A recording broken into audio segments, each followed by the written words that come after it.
저희 함께 볼 본문 말씀은 출애굽기 18장입니다. 출애굽기 18장 저희 13절부터 27절까지 함께 보도록 하겠습니다. 제가 가진 성경 구약 성경 109페이지에 있습니다.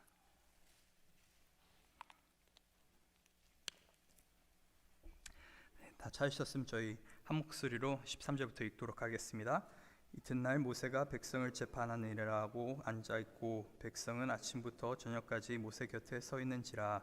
모세의 장인이 모세가 백성에게 행하는 모든 일을 보고 이르되 내가 이 백성에게 행하는 이 일이 어찌 됨이냐. 어찌하여 내가 홀로 앉아있고 백성은 아침부터 저녁까지 내 곁에 서 있느냐. 모세가 그 장인에게 대답하되 백성이 하나님께 물으려고 내게 오미라. 그들이 이 일이 있으면 내게로 오나니 내가 그 양쪽을 재판하여 하나님의 율례와 법도를 알게 하나이다. 모세의 장인이 그에게 이르되 내가 하는 것이 옳지 못하도다. 너와 또 너와 함께한 이 백성이 필경력이 쇠하니리. 이 일은 내게 너무 중함이라. 내가 혼자 할 수 없으리라. 이제 내 말을 들으라. 내가 내게 방침을 가르치리니 하나님이 너와 함께 계실지로다.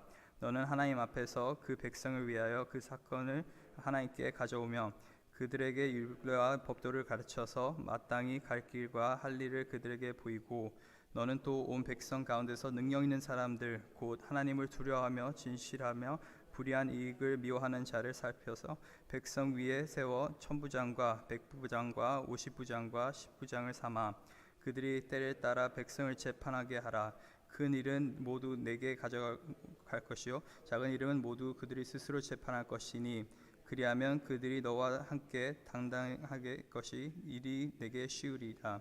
내가 만일 이 일을 하고 하나님께서도 내게 허락하시면 내가 이 일을 감당하고 이 모든 백성도 자기 곳으로 평안히 가리라. 이에 모세가 자기 장인의 말을 듣고 그 모든 말대로 하여 모세가 이스라엘 무리 중에 능력 있는 사람을 택하여 그들을 백성의 우두머리 곧 천부장과 백부장과 50부장과 10부장을 삼음해 그들이 때를 따라 백성을 재판하되 어려운 일은 모세에게 가져오고 모든 작은 일은 스스로 재판하더라. 모세가 그 장인을 보내니 그가 자기 땅을 가니라. 아멘. 네, 계속해서 저희가 이스라엘 백성들의 광야의 여정을 함께 살펴보고 있습니다. 저희가 잘 알듯이 400년간 이 애굽 땅에서 이스라엘 백성들은 이방인으로 그리고 종으로 그렇게 살아왔습니다. 핍박 가운데 여러 가지 어려움 가운데 그렇게 노예로 살아왔던 것이죠. 그리고 하나님의 은혜로 그리고 하나님의 강한 손으로 참 기적적인 방법으로 홍해를 건너면서 그들은 새로운 삶을 이렇게 시작하게 되었습니다. 그 새로운 삶이 어디서 시작되냐면 바로 광야의 생활에서 시작되는 것을 저희가 지난주 몇 주간 계속 살펴보고 있습니다. 그리고 저희가 살펴봤듯이 이 광야의 여정은 결코 쉬운 여정이 아닙니다. 하나님의 말씀대로 순종하면서 계속적으로 이 길을 걷고 있는데 이 이스라엘 백성들은 계속해서 큰 어려움과 문제들을 만나게 됩니다. 이들이 단순하게 불순종해서 만나는 것이 아니라 하나님 뜻대로 순종하는 가운데 이 어려움들을 만나게 되고 또 자신들의 힘으로는 감당하기 너무나 어려운 이 문제들을 이들이 만났을 때 주로 어떻게 하냐면은 불평하고 하나님을 원망하면서 그 과거에 자신들이 살았던 이 노예의 삶, 애굽 땅에서의 삶을 굉장히 그리워하면서 삽니다. 이렇게 계속적인 어떤 패턴이 반복되는 걸 저희가 보았습니다. 그런데 출애굽기 17장 후반부에 드디어 이 패턴이 깨지게 되죠. 아말렉이라 하는 이 큰 적, 정말 광야에서의 생활을 오랫동안 하고 또 광야에서 전쟁을 많이 치렀던 이 적을 이스라엘 백성들이 만나게 됩니다. 이들은 무기도 없고 싸움의 경험도 없고 기술도 없는 그런 상황에서 너무나 큰 적을 만나게 되는데 처음으로 이들은 성경에서 기록하기를 불평하고 원망하지 않고 오히려 여호와와 함께 싸웠다고 성경은 기록하고 있습니다. 그들이 하나님을 신뢰하면서 믿으면서 두려워하지 않고 하나님 말씀에 순종했을 때 그리고 서로와 연합하고 또 모세와 연합했을 때 이들은 비로소 드디어 광야 가운데서 승리를 얻게 됩니다.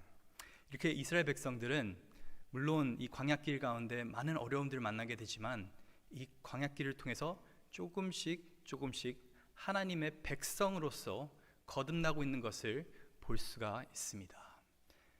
굉장히 중요한 포인트입니다. 저희 인생 또한 광야의 생활과 같다고 말씀드렸죠. 저희 인생 가운데서도 하나님 말씀대로 우리가 살고 있는데 하나님 말씀대로 저희가 순종을 하는데도 불구하고 여러 가지 큰 어려움과 문제점들을 만나게 됩니다. 근데 그 가운데서 저희가 항상 기억해야 되는 것은 이 문제들을 만났을 때 저희가 하나님께 불평하고 원망하면서 옛 생활을 그리워하는 것이 아니라 하나님께 부르짖을 때, 모세와 같이 저희가 부르짖었을 때는 하나님께서는 반드시 우리를 지켜주신다는 것, 공급해 주신다는 것을 저희가 잊으면 안 되는 것입니다. 그리고 이 광야 생활을 통해서 저희가 뭘 배우게 되냐면은 하나님께 의존하는 삶에 대해서 저희가 배우게 되는 것입니다. 하나님의 백성으로 살아가는 삶이 어떤 삶입니까? 철저하게 하나님을 의존하는 그런 삶인 것입니다. 하나님의 공급하심, 매일 주시는 그 은혜를 받고 하나님 안에서 안식을 하고 또 하나님 인도하심에 따라 불기둥 구름기둥 따라 살아가는, 정말 하나님께서 지켜주시는 그런 삶이 하나님의 백성으로서 살아가는 삶 아닙니까? 이 하나님께서 이렇게 하나님의 백성으로 살아가는 이 삶을 저희가 경험할 수 있는 곳이 바로 광야의 생활입니다. 그래서 저희가 인생 가운데 큰 어려움과 문제를 만났을 때 저희가 항상 기억해야 되는 것은 하나님의 백성으로서 저희가 해야 되는 것은 우리의 힘으로, 우리의 지식으로, 또 우리의 능력으로 이 모든 문제들을 해결하려고 하는 것이 아니라 저희는 철저하게 은혜로 또 순종함으로써 우리 앞에 있는 문제들을 해결해 나가야 하는 것입니다. 철저하게 이스라엘 백성들이 모세를 의존했듯이 저희는 예수 그리스도를 의존하면서 살아가야 되는 것인 줄 믿습니다. 그 와중에 등장하는 것이 이제 출애굽기 18장의 이야기인데, 지금까지는 이 이야기들이 물같이 굉장히 잘 연결되면서 흘러왔는데 출애굽기 18장에서는 좀 특이한 이런 이야기가 전개가 됩니다. 누가 등장을 하게 되냐면 18장 1절에 이드로라는 이 사람이 등장하게 됩니다. 저희가 전에도 봤었죠. 이 이드로는 모세의 장인 어른입니다. 모세가 출애굽기 2장에서 이제 살인을 저지르고 그러면서 이제 미디안 광야로 도망가게 되는데 거기서 아내를 만나게 되죠. 그리고 결혼을 하게 됩니다. 그때 이제 40년간 같이 생활을 한 사람이 바로 이 이드로라는 장인 어른이죠. 그러고 나서 40년 후에 모세가 떨기나무에서 하나님을 만나게 되고, 그리고 장인에게 허락을 받습니다. 제가 이스라엘 백성들에게 다시 가도 됩니까? 애굽으로 다시 돌아가야 되는데 그것을 허락해 주십시오 라고 하는 내용이 출애굽기 4장에 나오게 됩니다. 그 후로 이 이드로라는 사람은 등장하지 않았습니다. 이 이드로라는 사람은 사실 이방 사람이었습니다. 이스라엘 사람이 아닌 미디안 사람이었던 것이죠. 미디안 광야에서 살고 있는 미디안 사람. 그 말은 뭐냐면은 이 사람은 여호와 하나님을 섬기고 있던 그런 사람이 아닙니다. 그냥 이방 신들을 섬겼던 그런 사람이었고, 더 나아가서 이 사람의 직업이 뭐였냐면은 제사장이었습니다. 즉 앞장서서 이 사람은 이방 신들에게 제사를 드리고 이방 신들을 섬겼던 그러한 사람이었습니다. 이 인물이 바로 모세의 장인인 것이죠. 이렇게 이스라엘 백성들을 이 애굽에서 이끌어낸 후에, 홍해를 건넌 후에 이 광야의 어려운 여정 가운데서 이제 다시 모세는 이 장인 어른을 만나게 되는 것입니다. 굉장히 어떻게 보면 불편한 만남일 수도 있는 것이죠. 그런데 이 만남은 굉장히 아름답게 펼쳐지게 됩니다. 출애굽기 18장 2절에도 보면 나와 있고, 또 7절에 봐도 모세가 나가서 그의 장인을 이렇게 맞이하게 되고 입을 맞추게 되고 또 여러 가지 이야기들을 나눕니다. 거기서 주로 나눈 이야기가 뭐냐면은 8절에 보니까 모세가 여호와께서 이스라엘을 위하여 바로와 애굽 사람에게 행하신 모든 일과 길에서 그들이 당한 모든 고난과 여호와께서 그들을 구원하신 일을 다 그 장인에게 말하매라고 성경은 기록하고 있습니다. 즉 장인 어른을 앉혀놓고 자기 간증을 막 한 것이죠. 지금까지 살아온 여정들, 하나님께서 애굽에서부터 함께 하신 그 여정들, 여러 가지 10가지 재앙과 홍해를 가른 것과 또 광야 가운데서 하나님께서 만나를 공급하시고 또 바위에서 샘물을 나게 하시고 또 쓴물을 달게 만드신 그 여러 가지 썰들을 장인 어른 앞에 이렇게 풀어놓기 시작을 합니다. 그렇게 풀어놨는데 오늘 18장 9절에 어떻게 이 이드로라는 사람이 반응을 하냐면은 여호와께서 이스라엘에게 큰 은혜를 베푸사 애굽 사람의 손에서 구원하심을 기뻐하여라고 성경은 기록하고 있습니다. 즉 모세에게 일어난 모든 일들, 이스라엘 자손들에게 일어난 모든 일들을 보고 먼저 이 장인 어른은 굉장히 기뻐합니다. 그러고 나서 10절에 보니까 여호와를 찬송하리로다. 그냥 기뻐하는 것이 아니라 이제는 이 미디안 제사장이 여호와를 찬양하기 시작합니다. 너희를 애굽 사람의 손에서 바로의 손에서 건져내시고 백성을 애굽 사람의 손 아래에서 건져내셨도다. 11절 이제는 내가 알았도다. 여호와는 모든 신보다 크심으로 이스라엘에게 교만하게 행하는 그들을 이기셨도다 라고 이 미디안 제사장이 고백을 합니다. 어떻게 보면은 이 모세의 간증을 통해 모세의 장인 어른이 완전히 뒤바뀌게 된 것이죠. 어떻게 보면 모세는 저희 한국으로 따지면은 불교 집안에 이렇게 결혼을 하게 된 것이죠. 이제 장인 어른이 스님인 것입니다. 그런데 이 모세가 겪은 이야기들, 모세가 만났던 하나님의 그 모습들을 장인 어른이 들으면서 어떻게 되냐면 개종을 하게 되는 것입니다. 저희의 간증 가운데는 놀라운 힘이 있습니다. 저희가 하나님에 대해서 이야기를 하고 삶 가운데서 체험한 하나님의 그 은혜를 저희 특별히 가까이 있는 가족들에게 나눴을 때는 놀라운 힘이 있습니다. 저도 저희 가족 안에 믿지 않는 분들이 굉장히 많습니다. 저희 친척분들 중에서도 그렇고 저희 직계 가족에서는 제가 유일하게 이제 목사로서 이렇게 길을 걷고 있는데 이제 사실 하나님 앞에 굉장히 기도할 때가 많이 있습니다. 하나님, 저희 친척들, 저희 사촌들 여러 가지 하나님 알지 못하면서 살아가고 있는데 제가 어떻게 해야 합니까? 라고 이제 기도할 때 하나님께서 계속적으로 말씀해 주시는 것은 특별한 것을 내가 해야 되는 것이 아니라 하나님 안에 내가 순종하면 살고 그 가운데서 하나님을 체험하고 경험하고 그 놀라운 은혜를 내가 입었을 때, 그 놀라운 은혜를 내가 증거하면서 나눴을 때 그들은 결국에 하나님 외에는 다른 신이 없다는 것을 볼 수밖에 없게 될 것이라고 그런 확신을 주셨습니다. 그래서 참 저희 가까이 있는 가족들 전도하는 게 굉장히 어렵습니다. 근데 하나님께서 이 미디안 제사장, 이방 신들을 섬겼던 이 제사장도 이렇게 바꾸실 수 있으면은 저희의 가족도 바꾸실 수 있지 않겠습니까? 근데 이 바꾸시는 과정 가운데 누구를 쓰시냐면 바로 여러분의 간증을 하나님께서는 사용하십니다. 그래서 계속적으로 포기하지 마시고 여러분의 간증을 하나님께 받은 은혜를 나누시길 바랍니다. 그래서 계속적으로 이야기가 펼쳐나갑니다. 그냥 단순하게 이 모세의 장인은 그냥 하나님이 좋다 이 정도에서 끝나는 것이 아니라 12절에 보니까 하나님 앞에 번제물을 드리게 됩니다. 그리고 희생제물을 드리게 되고 또 떡을 이제 하나님 앞에서 하나님 임재 가운데서 이 이스라엘 자손들 특히 장로들과 함께 떡을 같이 먹습니다. 즉 이 사람은 완전히 그리스도인이 된 것이죠.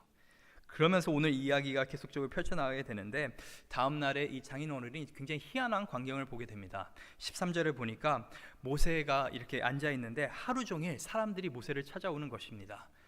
그래서 모세는 하루 종일 앉아서 사람들을 재판하고 사람들에게 상담하면서 어떻게 살아가야 되는지를 이야기해 주는데 성경이 기록하기를 아침부터 저녁까지 모세가 쉬지 못했다고 성경은 그렇게 기록하고 있습니다. 그래서 이 광경을 보고 모세의 장인이 모세에게 한마디를 던지죠. 왜 이렇게 사냐? 내가 이 백성에게 행하는 이 일이 어찌 됨이냐? 어찌하여 내가 홀로 앉아서 백성은 아침부터 저녁까지 내 곁에 서 있느냐 하고 굉장히 의아해하면서 모세에게 질문을 던집니다. 그러니까 모세가 15절과 16절에 이렇게 대답을 하죠. 백성이 하나님께 물으려 내게 옴이나. 이들이 하나님의 뜻을 알기 위해서 저한테 오는 것입니다. 그들이 일이 있으면 내게로 오나니 내가 그 양쪽을 재판하여 하나님의 율례와 법도를 알게 하나이다. 어떻게 보면은 굉장히 좋은 일이죠. 그전에는 이 이스라엘 자손들은 항상 불평하고 원망하면서 하나님을 쫓아왔던 사람들인데 이제는 하나님의 뜻을 알기 원합니다. 이제는 하나님의 지혜를 본받기를 원합니다. 이제는 삶 가운데서 하나님이 원하시는 대로 살기 원하기 때문에 계속적으로 이 문제들을 모세 앞에 가지고 오게 되는데 모세는 이 모든 일들을 혼자 다 처리하려고 하는 것이죠. 이 출애굽기 12장을 보게 되면은 이스라엘 백성들, 이 출애굽한 이스라엘 백성들의 수가 장정만 60만 명이었습니다. 굉장히 많은 숫자들이죠. 근데 이 60만 명 넘는 사람들이 다 모세에게 집중해서 이렇게 하나님의 뜻을 구하고 있는 것입니다. 물론 모세가 훌륭한 리더입니다. 물론 모세가 하나님의 종인 게 맞죠. 그리고 모세를 통해서 하나님께서 놀라운 일들을 베푸셨습니다. 그런데 여기서 한 가지 저희가 배우게 되는 것은 하나님의 일은, 하나님의 공동체는 혼자의 힘으로는 할 수가 없고 유지할 수가 없는 것입니다. 하나님의 공동체는 한 사람의 힘으로는 유지할 수가 없는 것을 보게 됩니다. 모세의 장인이 모세에게 17절에 이렇게 말을 합니다. 모세의 장인이 그에게 이르되 내가 하는 것이 옳지 못하도다. 너와 또 너와 함께 한 이 백성이 필경 기력이 쇠하리니 이 일이 내게 너무 중함이라 내가 혼자 할 수 없으리라. 이 금방 크리스찬이 된 이 모세의 장인이 봐도 이거는 굉장히 큰 문제인 것이죠. 근데 굉장히 슬픈 이 생각은 뭐냐면은 이 모습 가운데 사실 많은 교회들의 모습을 보게 됩니다. 많은 교회 가운데 사실 몇몇 리더들에게만 집중된, 몇 명의 목회자에게만 집중된 그런 교회 구조를 저희가 굉장히 많이 보게 됩니다. 그리고 그렇게 몇몇 사람들만 열심히 섬기는 그런 구조 가운데 있었을 때는 그 리더들이 금방 탈진하게 되고 길이 쇠하게 되고, 그래서 이제 교회가 오래 가지 못하는 것을 보게 됩니다.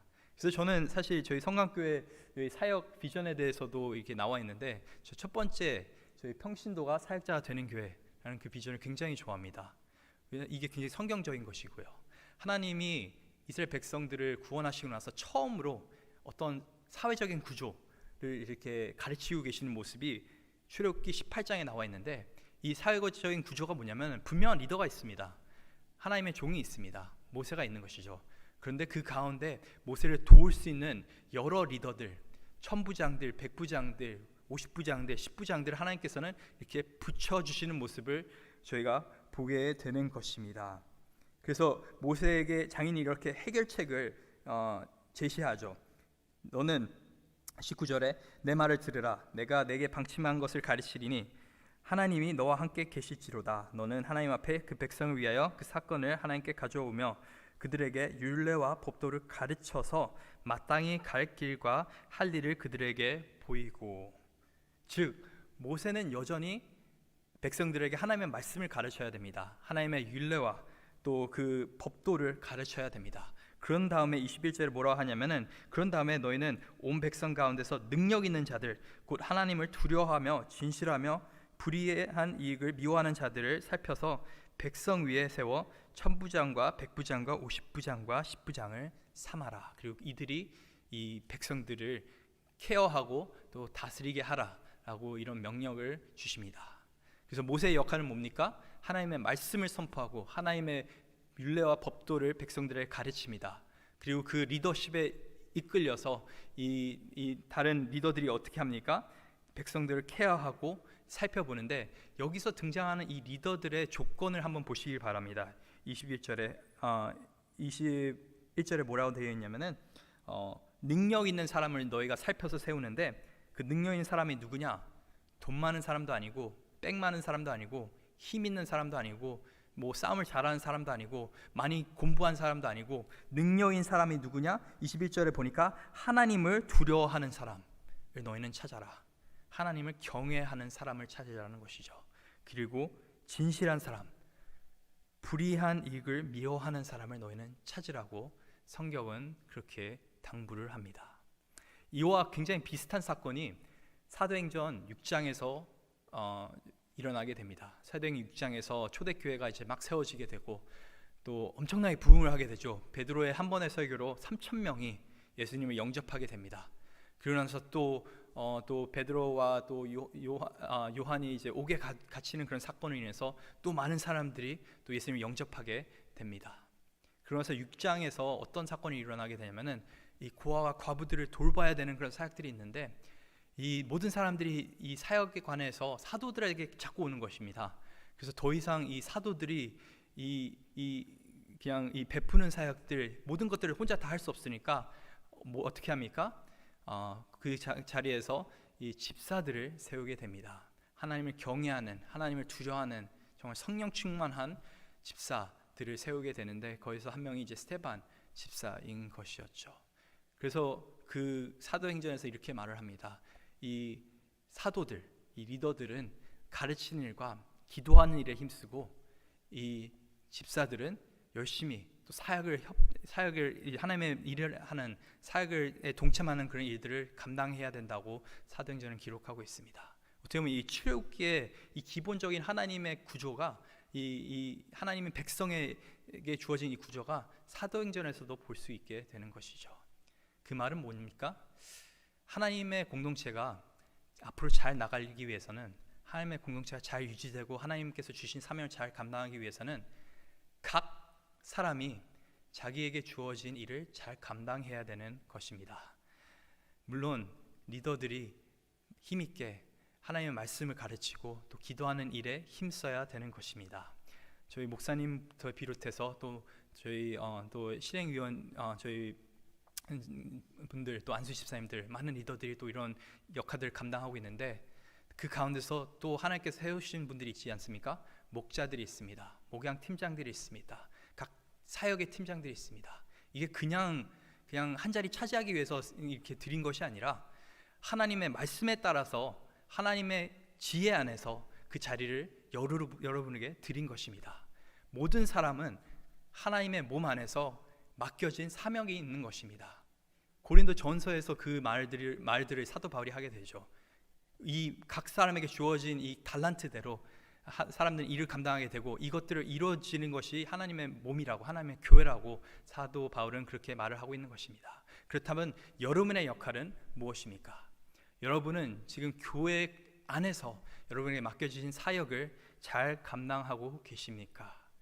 그 사역을 잘하는 것만 문제가 되는 것이 아니라, 여러분은 하나님을 경외하는 가운데, 하나님을 두려워하는 가운데 진실하게 불의한 이익을 쫓으면서 사역을 하려는 것이 아니라 정말 진실한 마음으로 하나님의 나라를 위해서 사역을 감당하고 계십니까?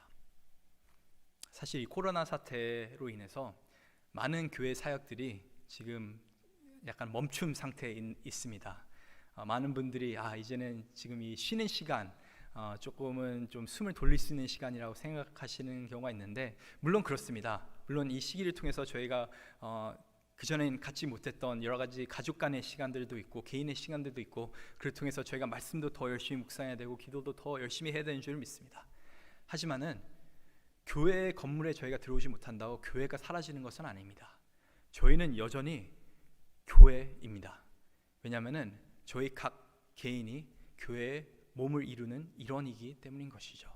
그렇다면은 이 위기의 때에, 이 어려운 시기에 여러분은 교회의 몸의 지체로서 어떤 일들을 감당하고 계십니까? 이 어려운 시기에 오히려 더 저희는 힘써서 저희의 목장들을 케어해야 되고, 더욱더 힘든 자들을 돌봐야 되고, 더욱더 저희는 서로를 격려해야 되는 사역을 해야 되는 줄 믿습니다. 저희는 더욱더 모이기에 힘써야 되는 줄 믿습니다. 저희의 부모님들은 이 시기에 힘입어서 더욱더 우리 자녀들을 열심히 믿음 안에서 양육해야 되는 줄 믿습니다. 그동안에는 이 교회의 어떤 기관들로 인해서 그것들 많은 것들이 채워졌다면, 이제는 하나님의 방식대로, 하나님께서 계획하신 대로 가정 안에서 먼저 이 제자 양육이 시작돼야 되는 것입니다. 이 코로나 사태 가운데서도 분명히 하나님께서는 우리 가운데, 교회 지체되는 우리 가운데 이런 각 역할들을 주셨습니다. 그리고 그 역할들을 저희가 한 사람 한 사람 잘 감당할 때, 저희 목사님부터 시작해서 또 저희 선생님들, 또 저희 장로님들, 안수 집사님들, 여기 중직자들 뿐만 아니라 또 정말 작은 일에까지 흉성하시는 분들까지 각자의 역할을 잘 우리가 수행할 때 비로소 저희는 하나님의 나라의 일을 감당할 수 있는 것이고, 교회의 몸으로서 저희가 하나님이 원하시는 일들을 할 수 있을 줄 믿습니다. 그러기 위해서는 먼저 저희는 하나님을 두려워해야 되는 것입니다. 모세는 이 장인어른의 말을 듣고 바로 순종을 합니다. 어떻게 보면 참 웃긴 일이죠. 이 60만 명 넘는 사람들을 이끄는 리더인데, 갓 크리스찬이 된 이 장인어른의 말을 듣고 모세가 완전히 시스템을 바꿔버리게 됩니다. 왜 그렇게 할 수 있는 줄 아십니까? 모세는 겸손했기 때문입니다. 그냥 자기의 능력과 자기의 생각만 고집했던 것이 아니라 비록 장인 어른을 통해서 오는 말이지만은 갓 크리스천이 된 사람을 통해서 오는 말이지만은 모세는 이 말이 하나님의 말이라는 것을 믿었기 때문에 이 하나님의 음성이라는 것에 대한 신뢰가 있었기 때문에 즉각적으로 순종할 수 있었습니다. 그리고 이 시스템이 잘 갖춰져서 결국에는 이제 몇 장 후에 이스라엘 백성이 시내산에 가게 되죠. 그리고 거기서 이 체제 가운데서 하나님의 말씀을 듣게 되고 또 하나님의 말씀대로 살아가게 되는 것입니다. 이게 하나님 나라의 섭리입니다. 하나님은 질서의 하나님이십니다. 각 사람에게 주어진 역할이 있습니다. 어떤 사람도 물론 제가 50부장이라고 10부장이라고 그 역할이 덜 중요한 것은 아닙니다. 모세의 역할만큼 10부장의 역할도 중요합니다. 10부장의 그 역할이 잘 감당되어져야지 이 50부장들이 자신의 역할을 잘 감당할 수 있는 것이고 50부장들이 잘 감당해야지 이 100부장들이 자신의 역할을 잘 감당할 수 있는 것이고 100부장들이 자신의 역할을 잘 감당해야지 1000부장들이 자신의 역할을 잘 감당할 수 있는 것이고 1000부장들이 역할을 잘 감당해야지 모세와 아론과 여러 가지 또 이스라엘의 장로들이 자신의 역할을 잘 감당할 수 있게 되는 것입니다. 그 말은 저희 모두가 힘써서 하나님 나라의 일을 해야 되는 것입니다. 프랜시스 첸이라는 굉장히 유명한 목사님이 계십니다. 이분이 젊은 나이에 이 개척을 하셨습니다. 30명이라는 인원으로 교회를 시작해서 15년간 열심히 목회를 하셔서 15년 안에 6,000명이라는 큰 숫자로 이제 교회가 증가하게 되었습니다. 이 사람이 굉장히 유명한 책 Crazy Love라는 유명한 책의 저자이기도 하고 뭐 컨퍼런스 하면은 이 사람이 거의 1등으로 섭외될 정도로 굉장히 유명한 그런 목사님이십니다. 근데 2010년쯤에 이 프랜시스 첸 목사님이 굉장히 중대한 결정을 내리게 되었습니다. 그 결정이 뭐였냐면은 자신이 개척하고 자신이 15년간 열심히 목회한 그 교회를 프랜시스 첸 목사님이 떠나게 되었습니다. 그 떠난 이유가 뭐냐면은 어느 날 갑자기 성령의 음성이 들리는데 성령님이 뭐라고 프랜시스 첸에게 말했냐면은 야, 사람들이 네 말을 들으러 교회 오냐? 성령의 말을 들으러 교회 오냐? 하나님의 말씀을 사모해서 교회 오냐? 아니면 네 강의를 들으러 교회 오느냐? 하는 음성을 듣게 되었다고 합니다. 그러면서 자기가 깨닫은 게 뭐냐면은 자기는 하나님께서 주신 이 언어의 은사 또 설교의 은사가 있는데 모든 사람들이 이 교회 안에서 6,000명 되는 사람들이 자신에게 주어진 하나님의 그 은사를 사용하면서 하나님 나라 일을 감당하고 있는 것이 아니라 다들 자기의 은사만 바라보고 있다는 것입니다. 다들 자기의 설교만 들으러 오고 그냥 좋은 메시지만 들으러 오고 그 가운데서 정말 풍성한 나눔도 없고 은혜도 없고 교회가 약간 정체기에 빠져 있는 그런 모습들을 보기 시작해서 이제 프랜시스 첸이 어떤 일을 하게 되냐면은 그 6,000명 넘는 그 교회를 그 목회 자리를 떠나게 됩니다. 그리고 지금까지도 이제 작은 교회들 또 선교를 위해서 열심히 사역하고 있고 얼마 전에는 또 이제 홍콩으로 또 중국 땅을 바라보면서 이렇게 간 줄로 알고 있습니다. 사실 저희 교회도 저희가 조심하지 않으면은 비슷한 모습을 가질 수가 있습니다. 이게 비단 리더십의 문제가 아니라 교회 지체들이 정말 하나님을 두려워하고 경외하는 마음으로 각자의 역할을 잘 수행하지 못하고 오로지 몇 사람에게만 의존하면서 살아갈 때는 하나님의 나라 일을 결코 감당할 수가 없습니다. 하지만 정말 놀라운 것은 저희가 한 마음으로 기도하는 가운데 하나님을 두려워하면서 합심해서 정말 하나님께서 주어진 그 리더십 가운데서 우리의 역할을 잘 수행한다면은 정말 놀라운 일들을 할 수 있다는 것, 하나님 나라를 이 땅 가운데 정말 이루는 그 일들을 할 수 있다는 것을 보게 됩니다. 그래서 오늘 하루도 그냥 단순하게 다른 사람에 의존해서 살아가는 것이 아니라 하나님께서 나에게 맡겨주신 그 사명 잘 감당하면서 교회 안에 나의 역할을 잘 생각하시면서 하나님을 두려워하는 가운데 또 어려운 코로나 시기 이 속에서 더욱더 우리가 교회된 모습을 보이길 원합니다. 그래서 하나님을 경외하는 가운데 오늘 하루도 승리하는 저와 여러분 되길 간절히 소망합니다.